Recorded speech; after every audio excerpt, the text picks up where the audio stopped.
우리가 지난 시간에 야곱에 대해서 함께 나눴었죠. 하나님의 복을 간절히 사모했던 야곱. 그렇지만 그의 삶이 갈등의 연속이었음을 함께 나눴습니다. 자신의 힘으로 하나님의 축복을 얻는 것이 얼마나 무의미한 것이었는지, 장자권 또 아버지의 축복기도 삶을 통해서 뼈저리게 깨달았죠. 내 힘으로 얻을 수 없는 거구나. 그 이후에 자신의 삶 속에 있던 갈등의 요소들을 하나하나 제거해 가시고 해결해 주시는 그 하나님을 경험하죠. 야복강에서 결정적으로 하나님을 만나고 자신의 속이는 자라는 이름을 바꿔주셔서 하나님을 만난 자, 하나님과 겨루어 이긴 자, 하나님의 복을 받은 자라는 이름으로 바뀌었습니다. 하나님의 복은 하나님과 함께할 때에 그분으로부터 임한다라는 것을 우리가 야곱을 통해서 깨닫게 되었죠. 오늘은 요셉 이야기를 함께 나눠보려고 합니다. 요셉은 야곱의 노년에 얻은 아들이었어요. 보시면 야곱 옆에 레아, 빌하, 실바, 라헬 이렇게 되어 있죠. 르우벤, 시므온, 레위, 유다, 단, 압달리, 갓, 아셀, 이사갈, 스불론, 요셉, 베냐민, 디나는 딸입니다. 딸. 레아를 통해서 낳았던 딸이에요. 요셉은, 그 중에 요셉은요, 야곱의 노년에 얻은 아들이었고요. 게다가 사랑하는 아내 라헬이 낳은 유일한 자식이었어요. 아직 베냐민이 태어나기 전에 유일한 아들이었다라는 거죠. 사실 첫 아내였던 레아는 어떤 면에서 보면은요, 정략적인 결혼 상대자였어요. 원하는 사람이 아니었거든요. 요셉은 여러분 아시는 것처럼 라헬을 사랑해서 라헬을 위해서 열심히 일하겠습니다. 라헬 딸을 저에게 주십시오 그랬는데 외삼촌 라반이 그 당시 풍속에서는 언니를 제쳐두고 동생을 먼저 시집 보내지 않는다. 그래서 야곱을 속이고 레아를 먼저 드렸던 것이죠. 그러니까 정략적인 결혼이었어요. 원치 않는 결혼이었어요. 두 여종이었던 빌하와 실바 또한 두 아내의 자녀 욕심과 시기심 가운데 어쩔 수 없이 맞게 된 아내였습니다. 그러니까 빌하나 실바도 야곱이 사랑해서 얻은 아내가 아니었다라는 거죠. 그러니까 야곱이 사랑한 아내는 라헬 뿐이었어요. 진정으로 사랑했던 아내는 라헬이었다. 자신이 원하고 선택한 아내. 요셉은 라헬의 소생이고 야곱 노년에 얻은 아들이었기 때문에 아들들 중에 막내로서 사랑과 함께 특별한 사랑이 또 더해졌던 것이죠. 요셉은 채색 옷을 입을 정도로, 그 당시에 채색 옷이 어디 있었겠어요. 그냥 어두운 색깔, 갈색이든지 검은색이든지 그런 색깔을 옷에 입히는 어떤 그런 기술도 없었을 텐데 그럼에도 불구하고 수입품을 입혔다라는 거예요. 그 당시 팔레스타인에 없었던. 그러니까 울긋불긋 채색 옷을 입었으니까 눈에 띄겠죠. 11명의 아들들 중에 딱 보면 요셉, 이거 눈에 띄는 아들이었다. 자연히 형들의 시기를 한 몸에 받을 수밖에 없었던 것이죠. 그 당시 요셉의 나이가 17세였다고 성경은 밝힙니다. 우리 예준이하고 똑같은 나이에요. 고1의 나이입니다. 어린 나이죠. 그런데 이때 하나님이 개입하시죠. 요셉으로 하여금 꿈을 꾸도록 하셨던 거예요. 그 꿈 얘기를 들은 형들은 더더욱 요셉을 더 시기하고 미워하게 됐던 거죠. 하나님이 불난집에 부채질을 하신 거예요. 요셉, 미움받던 요셉에게 그 꿈 얘기를 통해서 더 미움받게 하셨다. 그렇지만 이 요셉의 삶과 밀접한 관련이 있는 단어가 꿈이라는 사실을 우리는 기억해야 합니다. 그의 삶에서 하나님은 이 야곱의 아들들의 이 상황, 요셉을 시기하고 미워하는 이 상황을 전혀 모르시지 않았어요. 이미 다 예견하셨을 거예요. 꿈 얘기를 통해서 요셉 더더욱 미움받을 거라는 거 다 예상하셨을 거예요. 그런데 하나님께 중요했던 한 가지는 뭐냐? 야곱의 아들 중에 특별히 요셉을 선택하실 수밖에 없었다라는 겁니다. 특이하고도 특별한 꿈을 요셉에게 꾸도록 하셨다는 것. 그것이 하나님께서 요셉을 특별히 보시고 선택하셨다라는 거예요. 요셉에게 그 꿈을 주실 수밖에 없었다라는 거죠. 그런데 여기서 우리가 잠깐 생각해 볼 것은요, 하나님께서 요셉을 선택하신 것이 이삭과 야곱처럼 족장으로서 장자 대신에 차자를 선택한 것이 아니었던 거예요. 이스마엘이 아닌 아브라함, 에서가 아닌 야곱을 족장으로 세우신 것과는 결이 조금 달라요. 야곱의 아들들 중에서 요셉에게 꿈을 주셨지만 그것이 야곱을 잇는 장자의 권리를 주신 것은 아니었어요. 야곱의 뒤를 이어 장자의 권리를 얻는 것은 누구죠? 큰아들 루벤인가요? 누구죠? 골라보세요. 12명 중에. 유다예요. 유다. 예수님의 계보가 마태복음 1장에 있지 않습니까? 네. 아브라함부터 계속해서 유다를 통해서 예수님이 태어나시죠. 그러니까 장자의 권리를 이어받은 건 유다예요. 유다는 사남입니다. 사남. 네 번째 아들. 우리에게 그런데 아브라함, 창세기를 펼치면요, 아브라함과 이삭과 야곱과 요셉, 유다도 아니고 요셉 이름으로 기억하게 하신 이유가 분명 있을 거라는 거예요. 하나님의 의도가 있을 거라는 겁니다. 창세기 1장에서 50장을 가진 창세기에서 가장 분량이 많은 족장이 바로 아브라함이고요. 14장에 할애되어 있어요. 그리고 그 다음 두 번째가 요셉이에요. 요셉도 14장인데 그 중에 한 장은 중간에 유다 이야기가 잠깐 들어가 있어요. 요셉의 삶은 야곱의 삶보다는 더 험난했다라고 볼 수가 있죠.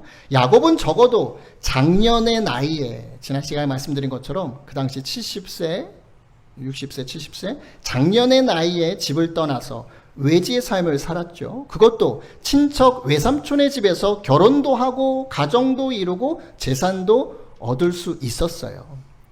자유롭게 혈육으로서 인정받고 살았다는 거죠. 그런데 요셉은 겨우 17의 나이로 노예로 팔려가게 되잖아요.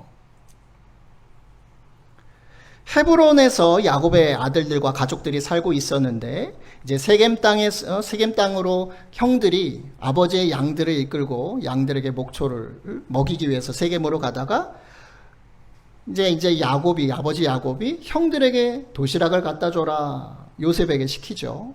요셉이 세겜에 갔는데 형들이 없어요? 물어보니까 도단으로 갔다 해서 도단까지 갔던 겁니다.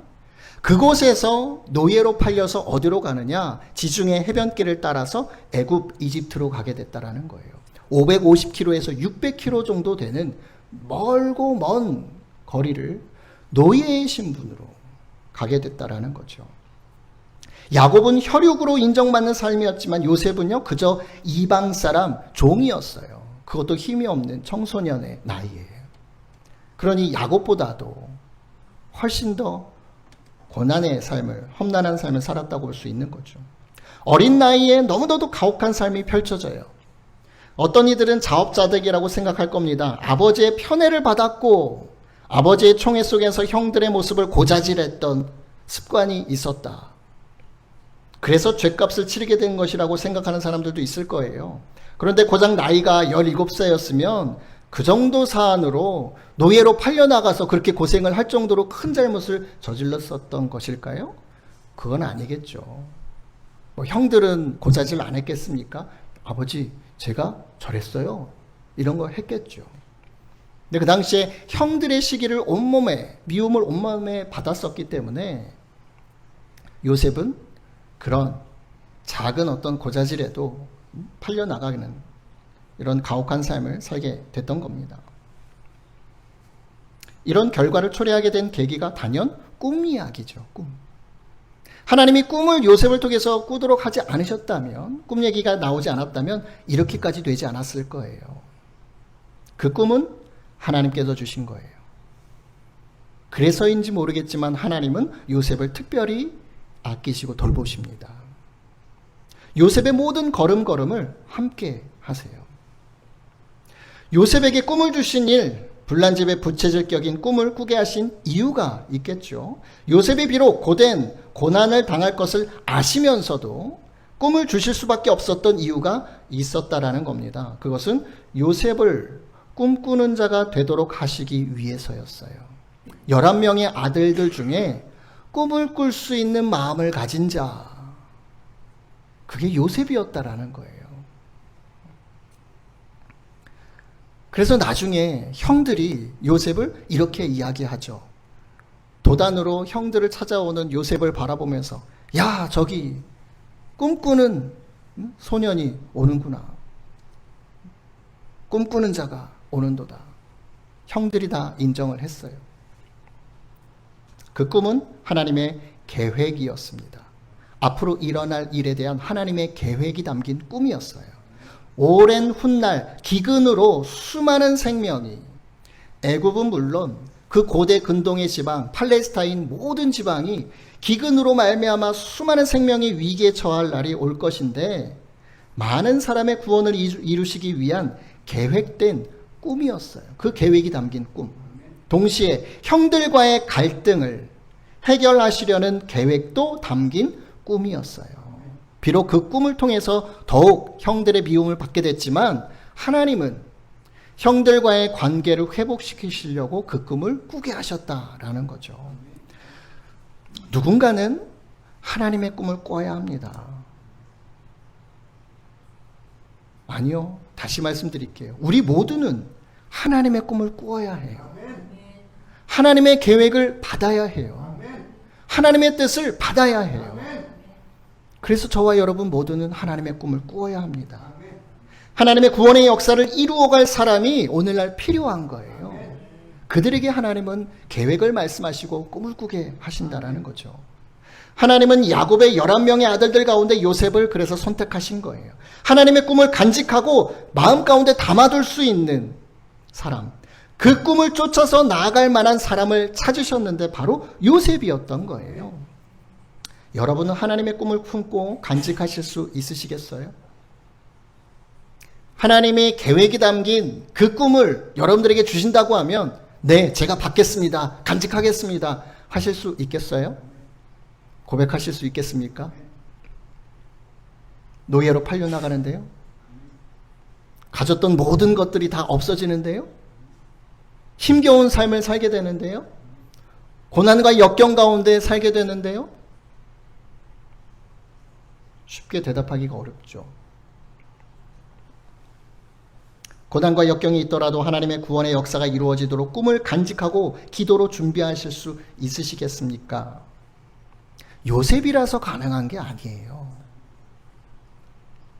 사실 우리는 그렇게까지 하나님의 일에 관여하고 싶어 하지 않습니다. 왜요?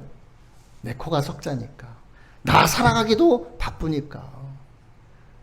내 인생 앞으로 어떤 일이 닥쳐올지 모르니까 내 삶을 계획하기도 막막한데 하나님의 일을 또 어떻게 받겠습니까?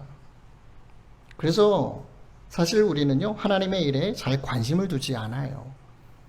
그저 우리의 인생에만 관심을 둬요. 엄밀히 말하면 관심 갖고 싶어 하지 않습니다. 하나님 무슨 일을 하시든. 여러분의 일주일의 삶을 한번 되돌아보세요. 하나님 무슨 일을 하고 계십니까? 물어보셨어요? 물어보신 적 있습니까? 아까도 기도 시간에도 잠깐 말씀드렸지만 지방선거가 끝났습니다. 너무나도 여기저기 혼란스럽고 그렇습니다. 이런 상황 가운데 한번 여쭤보셨어요? 하나님 지금 무슨 일을 계획하고 계십니까? 사실 우리가 관심이 없잖아요. 그냥 보여지는 것, 들려지는 것에 의해서 그렇게 살아가고 있어요. 세상 사람들의 말에 한마디 한마디 보태면서 그렇게 살아가고 있는 거죠. 10명의 형들과는 요셉의 마음이 좀 달랐어요. 성경은 요셉의 삶과 밀접한 관계가 있는 또 하나의 단어를 우리에게 보여줍니다. 그것이 바로 형통입니다. 창세기 39장 2절로 3절에 여호와께서 요셉과 함께 하심으로 그가 형통한 자가 되어 그의 주인 애굽의 사람의 집에 있으니 그의 주인이 여호와께서 그와 함께 하심을 보며 또 여호와께서 그의 범사에 형통하게 하심을 보았더라. 요셉의 삶에서는 형통이라는 단어가 계속해서 등장하거든요. 야곱 없었어요. 이삭 없었어요. 이삭도 복을 받고 거부가 되었지만 형통이라는 단어가 없었거든요. 아브라함도 없었어요. 그냥 복의 근원이 되었죠. 요셉은 형통이라는 단어가 따라옵니다. 하나님은 요셉과 함께 하셨어요. 요셉의 곁에 계셨어요. 하나님은 요셉의 앞길이 잘 열리도록 그를 돌보셨어요. 그 일하심이 바로 요셉을 그 주인 애굽 사람의 집에서 살도록 하셨던 거예요. 보디발 장군의 집에 살도록 하신 것. 그것이 형통이었다라고 오늘 2절에서 말씀하고 계시죠. 요셉이 하나님께서 요셉과 함께 하심으로 그가 형통한 자가 되었다. 그의 주인 애굽 사람의 집에 있었다. 보디발 장군의 집에 있는 것이 하나님께서 요셉에게 허락하신 형통의 삶이었다라는 거예요. 노예로 그곳에서 살고 있는 삶이. 보디발 장군도 이상하게 요셉이 하는 일마다 잘 되는 것을 보고 느낌이 옵니다. 쟤 뭐지? 쟤는 어린데도 불구하고 뭘 저렇게 하는 일마다 잘 되지? 그래서 생각하게 되죠. 요셉이 섬기는 하나님. 요셉이 얼마나 기도했겠어요. 하나님 앞에. 그의 삶이 얼마나 힘든데. 요셉이 섬기는 하나님이라는 분이 그를 돕고 계시는구나. 도와주시는구나. 그 당시 다 이렇게 생각할 수 있어요. 애굽도요. 신이 얼마나 많은 나라입니까? 태양도 신이고요. 나일강도 신이고요. 거기에 있는 개구리들도 다 신이에요. 다 신이에요. 근데 그 중에 잘 살아가는 사람들이 있으면 저 사람은 신의 축복을 받은 사람이야. 신의 인도하심을 받는 사람이야. 다 그렇게 생각했거든요. 요셉이 잘 되니까, 잘 나가니까 요셉이 섬기는 하나님이 도와주시는구나. 그렇게. 그래서 집안일과 재산 모두를 요셉에게 맡기지 않을 수가 없었던 거죠. 요셉이 그의 주인에게 은혜를 입어서 섬김에 그가 요셉을 가정총무로 삼고 자기의 소유를 다 그의 손에 위탁했다. 돈을 다 맡겼다는 거예요. 재물을. 믿을 만한 사람한테 맡기죠. 들고 튀면 어떻게 되겠습니까? 그가 요셉에게 자기의 집과 그의 모든 소유물을 주관하게 한 때부터 여호와 하나님께서 요셉을 위해서 그 사람의 애굽 사람의 집에 복을 내리셨어요. 여호와의 복이 그의 집과 밭에 있는 모든 소유에 미쳤다. 집안에 있는 모든 것에 하나님의 복을 주시고 그와 관계되어 있는 밖에 있는 것에도 복을 주셨다라는 겁니다.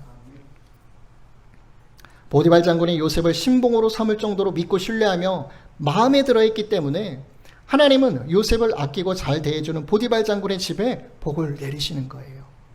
비록 요셉 자신은 노예로서 힘겹게 살아가지만 요셉에게 잘해주는 그 보디발 장군의 집과 그곳에 복을 내리셨다. 그 복을 내리심이 집안에 있는 것이든지 밭에 있는 것이든지 무엇이든지 주인이 가진 보디발 장군이 가진 모든 것에 복을 허락해 주신 거예요. 이쯤 되면 여러분도 요셉처럼 형통한 삶을 살고 싶으시 않으십니까? 얼마나 어깨가 으쓱하는 삶이에요. 하나님이 내가 가는 곳마다 내가 손대는 일마다 잘되게 하시고 주변 사람들이 그것을 보고 인정하게 하시고 박수 쳐주고. 그런데 이거죠. 솔직하게 그 요셉의 형통은 잡고 싶지만 꿈은 놓고 싶다라는 거죠. 왜요? 그 꿈을 꾸게 되면 고난이 다가오게 되니까. 그게 우리의 솔직한 심정이죠.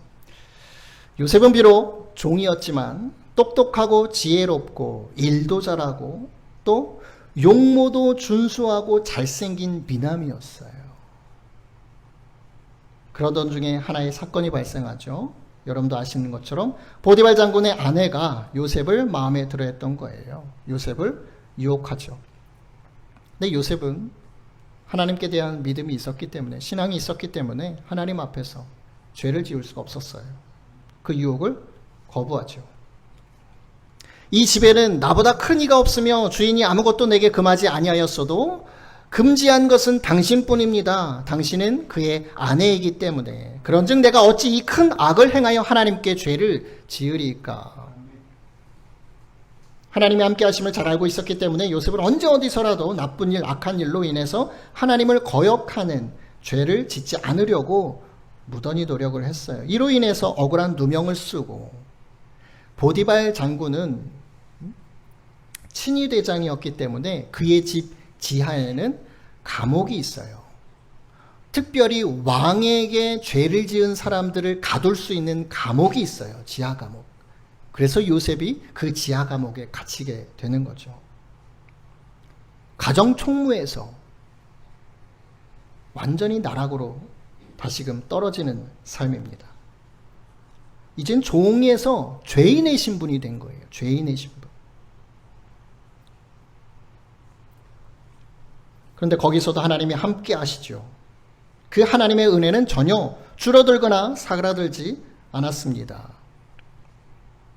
이에 요셉의 주인이 그를 잡아 옥에 가두니 그 옥은 왕의 죄수를 가두는 곳이었더라. 요셉이 옥에 갇혔으나 여호와께서 요셉과 함께 하시고 그에게 인자를 더하사 간수장에게, 그 감옥을 지키는 간수장에게 은혜를 받게 하셨다. 그 마음을 바꾸셨다. 요셉을 잘 보도록 하셨다. 하나님이 역사하시는 일들 가운데 한 가지예요. 사람의 마음을 바꾸시고, 여러분들이 어디에서 무엇을 하든 직장과 사업장에서 많은 사람들을 대하게 되죠. 네, 하나님은요, 여러분과 함께 하신다면 대하는 모든 사람들의 마음도 바꾸실 수 있어요. 그들의 첫인상, 여러분들을 바라보는 첫인상도 좋은 모습으로 바꾸실 수 있다는 거예요. 여러분들이 행하는 모든 것에 좋게 보는 그런 마음도 갖도록 하실 수 있는 분이시다라는 겁니다. 감옥에서도 하나님은 역사하십니다. 간수장의 눈에도 요셉이 믿음직스럽게 보여요. 물론 잘생겼어요. 준수했어요. 시키는 일마다 또 잘 해내요. 그래서 간수장이 옥중 죄수를 다 요셉의 손에 맡깁니다. 관리하도록. 재반 사무를 요셉이 다 처리하고, 간수장은 그의 손에 맡긴 것을 무엇이든지 살펴보지 않았어요. 야, 이거 너 잘했어 못했어? 다시 살펴보지 않는다라는 거죠. 왜요? 그만큼 잘했을 거라고 확신했기 때문에요. 그냥 맡긴 일은요, 뒤도 돌아보지 않았어요. 확인도 안 했어요. 이는 여호와께서 요셉과 함께 하셨기 때문에, 그 일들을 잘 되도록 하셨기 때문에, 여호와께서 그를 범사에 형통하게 하셨기 때문에, 형통이라는 단어가 또 등장을 하죠.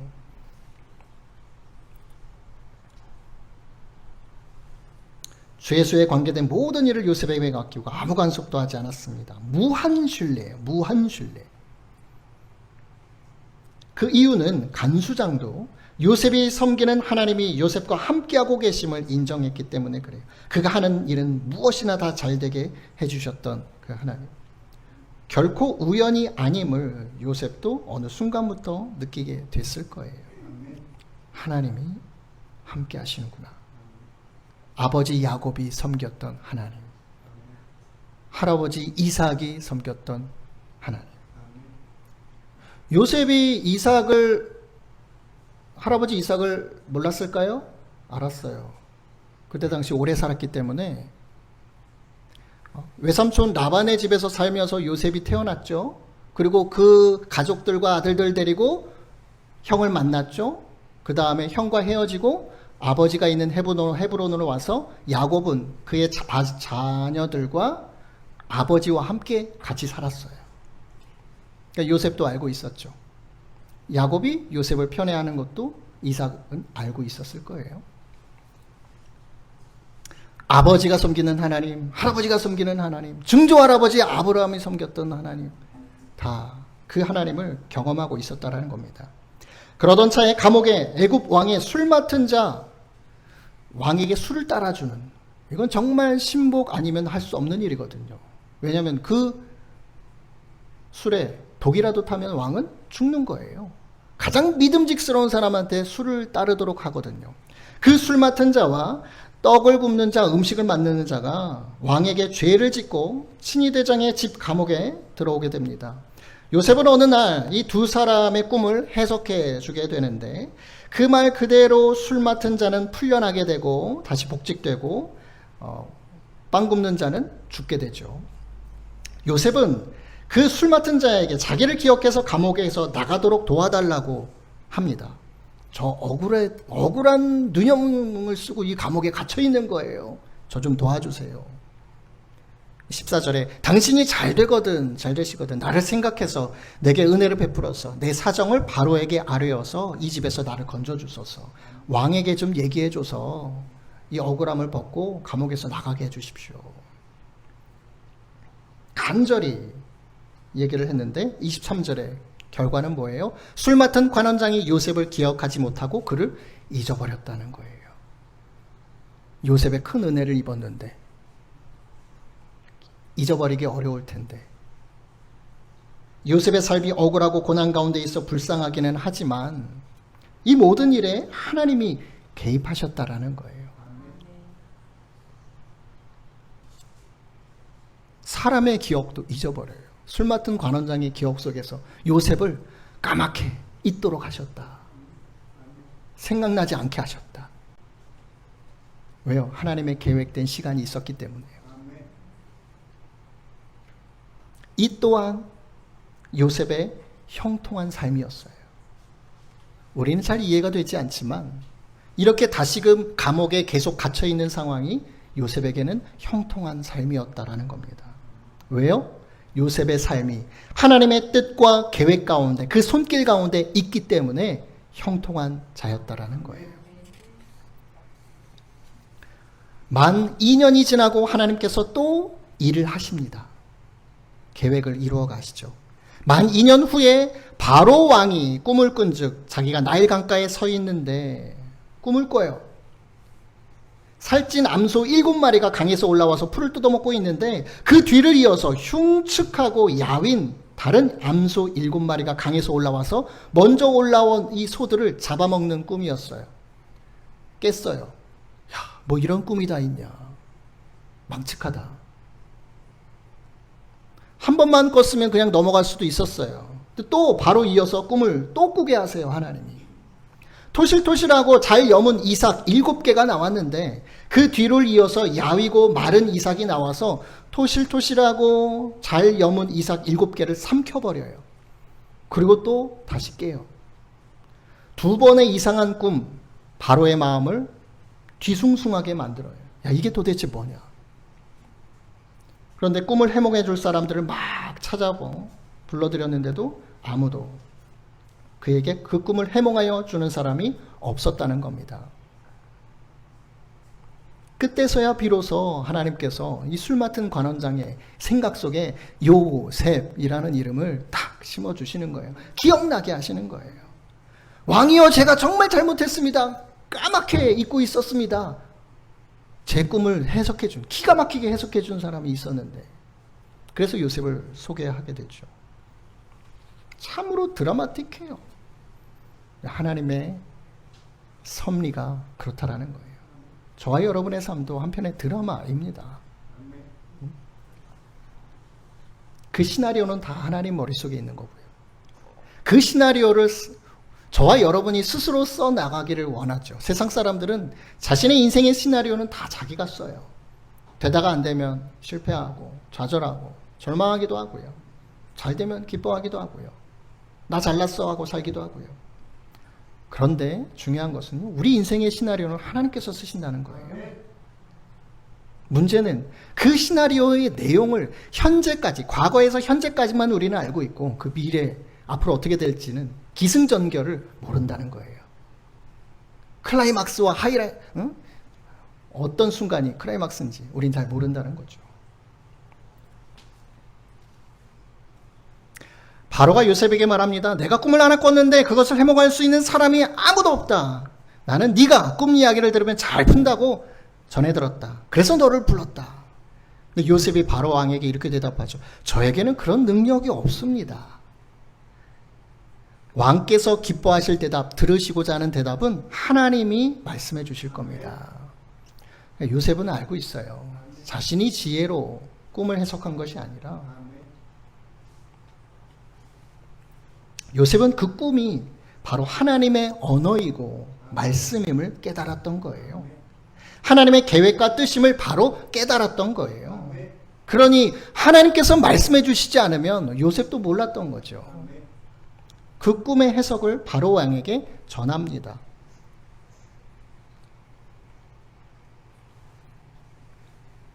7년간의 풍년이 있을 것인데 그 이후에 또 7년간의 기근, 흉년이 있을 겁니다. 그러니 왕이여, 풍년의 7년 동안 곡식을 많이 걷어서 창고를 지어서 가득 쌓아 두십시오. 그래서 앞으로의 7년의 흉년을 대비하시는 것이 좋겠습니다. 솔루션까지 제시를 하는 거예요. 꿈만 해석한 것이 아니라. 거기에서 요셉의 총명함을 알게 되죠. 바로 왕. 요셉에게 이렇게 말합니다. 하나님이 이 모든 것을 내게 보이셨으니 너와 같이 명철하고 지혜 있는 자가 없도다. 너는 내 집을 다스려라. 내 집은 그 나라예요. 애굽. 그 당시에 가장 고대 근동 가운데 가장 강력한 나라가 애굽이에요. 내 백성이 다 너의 명령에 복종할 것이다. 내가 너보다 높은 것은 내 왕자다. 그러니까 너는 2인자다라고 말하는 거예요. 나 다음이다. 근데 내가 다 너에게 맡기겠다. 바로가 또 요셉에게 이르되 내가 너를 애굽의 온 땅의 총리가 되게 하노라. 꿈을 통해서 고난이 다가왔지만 하나님은 그 꿈을 통해서 요셉의 삶의 고난과 갈등을 또 풀어가시는 거예요. 참 이해할 수 없지만 기가 막혀요. 하나님이 주신 말씀으로 내가 힘들어졌는데 또 그 약속의 말씀으로 내 삶을 풀어가세요. 복을 주신다는 거예요. 그게 우리가 이해할 수 없는 하나님의 일하심이고요. 하나님의 섭리예요. 그런 하나님의 언어를 우리는 잘 알아야겠죠. 뭐라고 말씀하시는지 잘 깨달아야 하겠죠. 술 맡은 관원장과 떡 굽는 관원장의 꿈, 바로 왕의 꿈, 세상 사람들은 도저히 알 수 없는 꿈의 내용들이에요. 야, 이게 도대체 뭐야? 왕이시여, 그건 개꿈입니다. 아무 의미가 없어요. 해석할 수가 없으니까요. 세상 사람들은 알 수가 없어요. 왜요? 그 이유는 바로 하나님의 계획과 뜻이 담긴 꿈이었기 때문에 깨달을 수가 없는 거예요. 알 수가 없는 거예요. 세상 사람들이 성경 말씀을 깨달을 수 있습니까?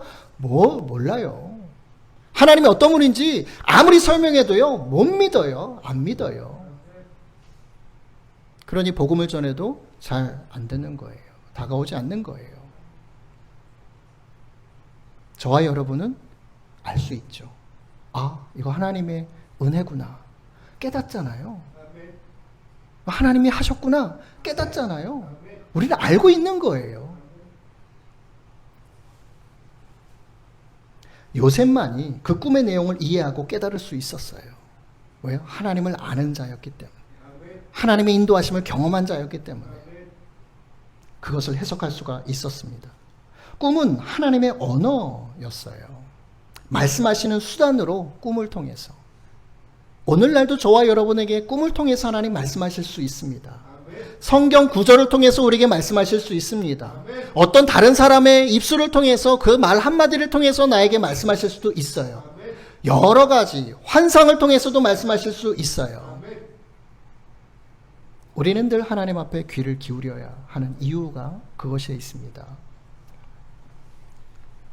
예수님은요, 하나님의 꿈을 품기로 작정하신 분이에요. 온 세상의 구원을 위한 하나님의 놀라운 구원의 역사.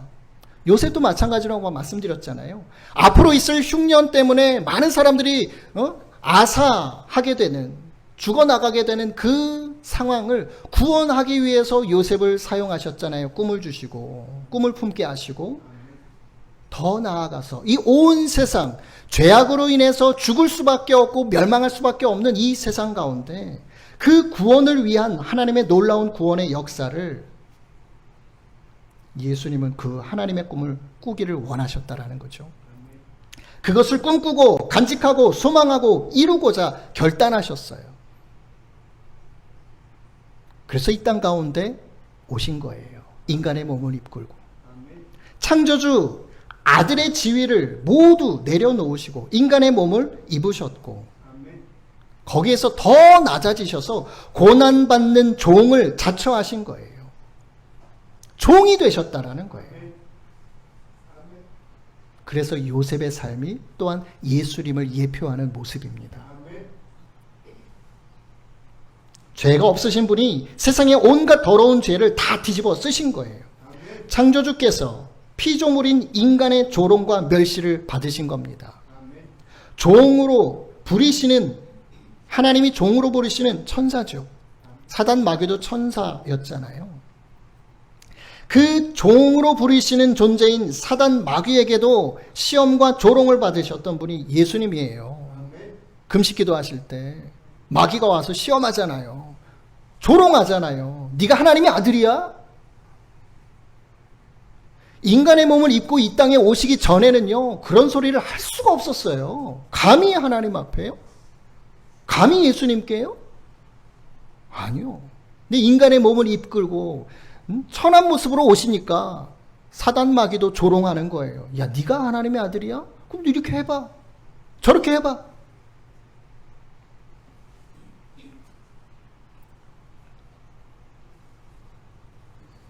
예수님의 그 처절함과 고통이요, 우리는 겟세마네 동산에서의 그 예수님의 기도의 모습에서 조금은 느낄 수가 있어요. 예수님도 스스로 피하셨고 피하고 싶으셨던 고난의 잔이었어요. 아버지여, 할만하시거든 이 잔을 내게서 옮겨주십시오. 3번이나 간구하셨잖아요. 예수님이 3번이나 아버지 하나님께 부탁드릴 정도로 피하고 싶으셨다라는 거죠. 그 하나님의 꿈, 온 세상을 구원하기 위한 꿈, 십자가, 고난과 죽음, 그 스트레스와 고통이 얼마나 컸으면 땀을 흘리면서까지 3번씩이나 기도하시면서 그 땀이 땅에 떨어지는 핏방울처럼 되었을까요? 힘쓰고 애써 더욱 간절히 기도하시니, 성경은 이렇게 표현하거든요. 예수님이 겟세마네 동산에서 기도하시는 거, 아버지 내가 해보겠습니다, 그런 차원이 아니에요. 예수님이요, 3년만 동안 모든 병자를 일으키시고 그 놀라운 능력을 행하신 그 예수님이요, 힘쓰고 애쓰시고 간절히 하나님 앞에 기도하셨다는 거예요. 그 고난의 잔을 피하시기 위해서. 그러나 예수님은 끝내 아버지 하나님의 꿈을 계속 간직하기로 결심하시죠. 하나님의 구원의 계획을 그대로 이루시기로 결단하십니다. 자신을 위해 변호하지 않으시고 굳게 입을 닫으시죠. 억울함, 누명, 요셉이 당한 것처럼요. 그 억울함과 누명이 있어도 빌라도에게 아무런 말씀 안 하시잖아요. 사람들에게 변명하지 않으시잖아요. 제자들에게 변호 한마디 안 하시잖아요. 모든 것을 그대로 받아들이시겠다라는 의지예요. 그래서 성경은 마치 도수장으로 끌려가는 어린 양처럼 순순히 나아가셨다라고 이사야 선지자가 그렇게 고백을 합니다. 그가 곤욕을 당하여 괴로울 때에도 그의 입을 열지 아니하였으며 마치 도수장으로 죽음으로 끌려가는 어린 양과 털 깎는 자 앞에서 잠잠한 양같이 그의 입을 열지 않으셨다. 예수님은 십자가에서 죽으셨고 3일 만에 부활하셨습니다. 하나님은 예수님의 지위를 회복하시죠. 예수 그리스도의 이름 앞에 당당히 설 자가 없어요. 이제는 모든 무릎이 주 예수의 이름 앞에 꿇어야 해요. 예수님을 통해 하나님의 꿈은 이루어졌습니다. 예수님은 다 이루었다라고 십자가상에서 말씀하셨죠. 하나님의 그 원대한 구원의 꿈을 간직하시고 묵묵히 인내하시고 이겨내시고 다 이루었다 하시고 숨을 거두셨어요. 저와 여러분은 미래를 알지 못해서 답답하죠. 그 미래를 조금만 안다면,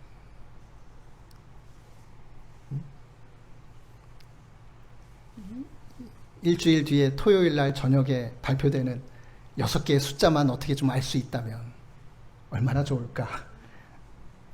로또 숫자예요, 로또 숫자. 미래를 뭔가 좀 알게 된다면 얼마나 좀 편해질까, 좋을까.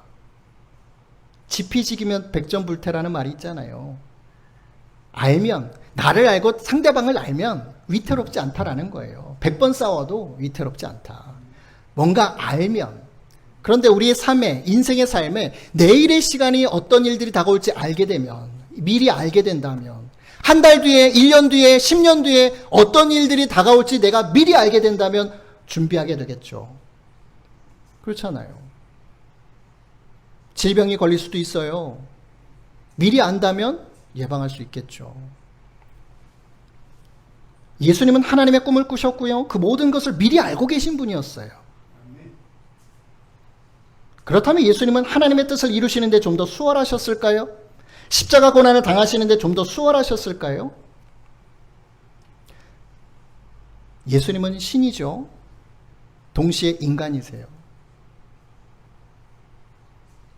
신이시기 때문에 모든 걸 다 알고 계셨던 거예요. 하나님이 다 말씀해 주셨으니까.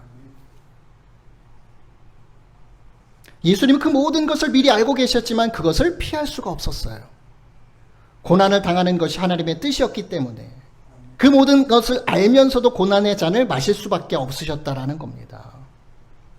예수님께 그 십자가의 잔이 그토록 고통스러우셨던 이유는요, 다가올 고난을 미리 알고 계셨던 요인이 큰 거예요. 우리는 뭔가 예방할 수 있겠다 싶어서 미래를 알면 좋겠다라고 생각하지만요, 그걸 안다고 해서 그 일을 피할 수가 없는 거예요. 하나님이 계획하시고 예비하신 것은 그대로 이루어져야 하기 때문에요. 하나님이셨기 때문에 예수님도 신이셨기 때문에 모든 것을 아시는데 또한 인간이셨기 때문에 그것을 감당하셔야 했다라는 거예요. 죄인이 되셔서 하나님께 버림당하는 고통 몸소 겪으셔야 했다. 예수님이요, 겟세마네 동산에서 3번씩이나 그렇게 간절히 힘써 간절히 기도하신 이유가 십자가에 못 박히는 거, 두 발과 양손이 못 박혀서 창에 찔려서 그렇게 십자가 위에서 6시간 동안 고통당하고 죽는 그 고통 때문에 그렇게 기도하셨을까요? 아니에요. 그건 아무것도 아니에요. 그 당시에 로마의 형벌, 십자가 형벌로 죽어가는 죄인들이 많았어요. 그들도 다 그걸 겪었다는 거죠. 어떤 것이 가장 고통스러웠을까요? 어젯밤에 이 설교를 준비하면서 예준이하고 함께 조금 나눴던 이야기예요. 그 예수님의 고통이 뭘까라는 거죠. 하나님께 버림받는 거였어요. 예수님은요, 하나님과 삼위일체잖아요. 한 분이세요. 뗄래야 뗄 수 없는 분이에요. 근데 그 하나님께 십자가상에서의 6시간 동안은요, 버림받았어요. 철저하게 버림받았어요. 엘리 엘리 라마 사박다니, 하나님 나의 하나님 나의 하나님 어찌하여 나를 버리셨습니까? 절규하실 정도로 하나님을 느낄 수 없었어요. 그분의 음성을 느낄 수 없었어요. 지금까지는 계속 내 기도를 들으시며 너무나 감사드립니다, 대화하시고 다 알게 하시고 하셨는데 전혀 한마디도 없으셨어요. 앞으로 어떻게 될 것이다? 말씀이 없으신 거예요. 그 하나님의 마음도 안 느껴져요. 너무 쉽게 느낄 수 있는 것도, 그 하나님의 어떤 은혜의 손길도 못 느껴져요. 하나님의 어떤 것도 느낄 수가 없었어요.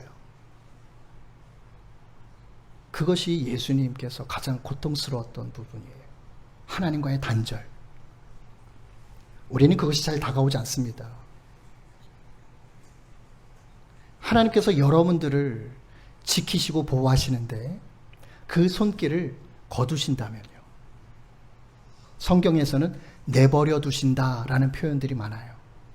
그들의 강팍한 애고방 바로 모세 때요, 그의 강팍한 마음을 내버려 두셨다. 돌이키지 않으시고 붙잡지 않으시고 내버려 두셨다. 가만히 계셨다라는 거예요. 그게 단절이거든요. 저와 여러분의 삶 가운데 하나님께서 그냥 내버려 두시면 우리의 삶은 어떻게 될까요? 한순간도 우리는 삶을 살 수가 없어요. 내가 가지고 있는 모든 것 유지할 수 없어요. 장담할 수 없어요. 왜요? 사단 마귀가. 도적이 오는 것은 도적질하고 죽이고 멸망시키려는 것뿐이다라고 예수님 말씀하시죠. 사단 마귀가 존재하고 있는 이유는요, 우리에게 빼앗고 죽이고 멸망시켜서 지옥으로 끌고 가려고 하는 그것밖에 없어요. 하나님께서 거두시면 우리의 삶은요, 장담할 수가 없어요. 어떻게 해서든 우리를 죽일 거예요. 멸망시킬 거예요. 끝까지 붙잡아서 모든 것을 다 뺏을 거예요. 사단 마귀가 그런 존재예요. 하나님과의 단절은 우리가 그 가운데 살게 되는 거예요. 예수님도 그런 6시간이 그런 암흑과도 같은 고통의 시간이었다는 거죠. 이미 알게 된 길, 그 길을 간다라는 것은요, 어쩌면 더 어려운 길이에요. 그래서 여러분들 병원에서 주사 맞아 보셨잖아요. 주사 맞을 때 눈 똑바로 뜨고 언제 찔르나 보고 계시나요? 아니죠. 이렇게 안 보잖아요. 왜요? 언제 찔릴지 모르면 순간에 딱 지나가요. 근데 찔리는 걸 보고 있으면 경험이 있잖아요. 찔려본 경험이 있으니까 그게 뇌 속에서 생각이 들지요. 초조하고 아플 거야. 얼마나 아플까. 별 생각을 다 들게 하잖아요. 고통이 더 크니까는 안 보는 거예요. 고난과 고통이, 환난이 저와 여러분의 삶에 다가오지 않을 수가 없습니다. 예수님 말씀하셨잖아요. 내가 세상을 이겼다. 그렇지만 너희가 세상 가운데 환난은 당할 거야. 그렇지만 두려워하지 마. 담대해. 내가 세상을 이겼어. 그 예수님의 한마디를 보면 우리는 세상 가운데 고난 당할 수밖에 없어요. 환난 다가와요. 그걸 막아주시는 것이 형통한 삶이 아니라는 겁니다. 그거 막아달라고 우리가 예수님 믿는 게 아니에요. 복을 달라고 우리가 예수님 믿는 게 아니고요. 그런 어떤 환난이 다가오고 그 어떤 흑암이 다가온다 할지라도요, 하나님이 요셉의 삶 가운데 함께 하셨던 것처럼, 그걸 계속해서 풀어나가시는 것처럼, 이삭과 야곱과 요셉의 삶에서 계속해서 모든 것들을 풀어나가시고 인도하시는 그 하나님이 함께 하시는 것, 그것 때문에 우리가 예수님을 믿는 거예요. 그게 형통한 삶이니까. 예수님 믿는다고 잘 된다? 아니에요. 그런데요, 하나님은 우리에게 복을 주시는 분은 맞아요. 복을 주시는 분은 맞아요. 가난하게 살고 없이 살고 그런 거 원하시는 분은 아니에요. 우리가 풍성하게 살고 자유를 누리고 담대하게 살기를 누구보다도 바라시는 분이에요.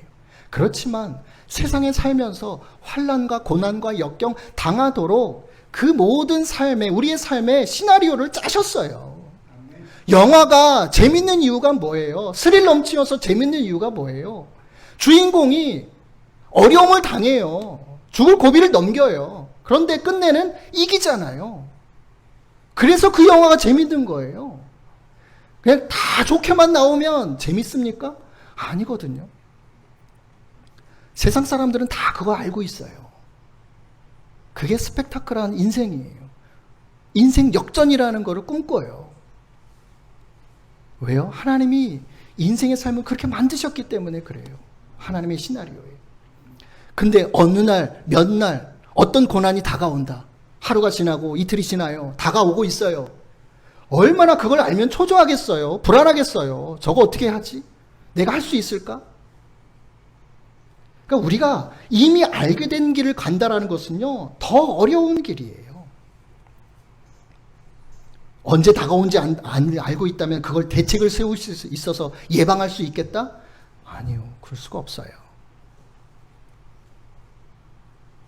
수월한 방법이 아니에요. 피할 수 없는 고난과 역경과 환난이라고 한다면 그것이 언제 다가오는지 알면 알수록 심적인 고통은 더 큰 거예요. 그 스트레스는 이루 말할 수가 없어요. 차라리 모르는 편이 나아요. 그래서 속담에 모르는 게 약이다라는 속담도 있는 거예요. 야, 너 그거 몰라도 돼. 그래서 그런 응답을 우리에게 안 주시는 거예요. 하나님, 저 어떻게 해야 합니까? 어디로 가야 합니까? 앞날에 대해서 말씀 안 해주세요. 예언자요, 구약 성경에 있는 예언자들은요, 하나님께서 앞날을 미리 말씀해 주시는 예언자가 아니에요. 하나님의 계획과 뜻, 그 말씀을 대언하도록 하는 사람들이 예언자예요. 요셉은 하나님 주신 꿈을 형들에게 얘기했죠. 그게 예언자예요. 성경에서 말하는. 형통은 우리의 삶에서 고난과 환난이 모두 제거되고 그런 일들이 더 이상 다가오지 않는 편안한 삶을 말하는 것이 아닙니다. 그런 상황 속에서도 하나님께서 함께 하시고 일하시고 역사하시는 그 인도하심과 섭리하심, 그것이 나와 함께 한다. 그것이 바로 그 삶이 바로 형통한 삶이에요. 요셉의 삶에서. 말씀 맺도록 하겠습니다. 여러분들은요, 하나님의 꿈을 꾸기를 주저하시지 마시기 바랍니다. 고난당하는 것, 역경 다가오는 것 두려워하지 마시기 바랍니다. 담대하세요. 예수님이 다 이루셨어요. 다 이기셨어요. 하나님이 도와주시잖아요. 해결해 가시잖아요. 하나님의 일하심과 계획을 알지 못하면 그저 허황된 개꿈이 되고 맙니다. 중요한 점은요, 저와 여러분이 하나님의 꿈을 계속 간직해야 한다는 사실이에요. 하나님의 말씀을 계속 간직해야 한다는 겁니다. 앞으로 이루실 놀라운 계획을 믿음으로 바라보는 거예요. 믿음으로. 기대하며 소망하는 거예요. 기쁨으로 간직하는 거예요. 고난이 다가와도, 노예처럼 살고 있어도, 힘겨워도 기쁨으로 간직하고 있는 거예요. 왜요? 그 꿈이 나를 이끌어 가니까요. 총리가 되도록 요셉의 삶을 이끄신 것처럼요. 하나님의 구원과 역사하심에 그렇게 동참하시는 것이 우리의 믿음의 삶입니다. 그렇게 동참해 나아가는 것이 마지막 때에 우리 교회의 사명입니다.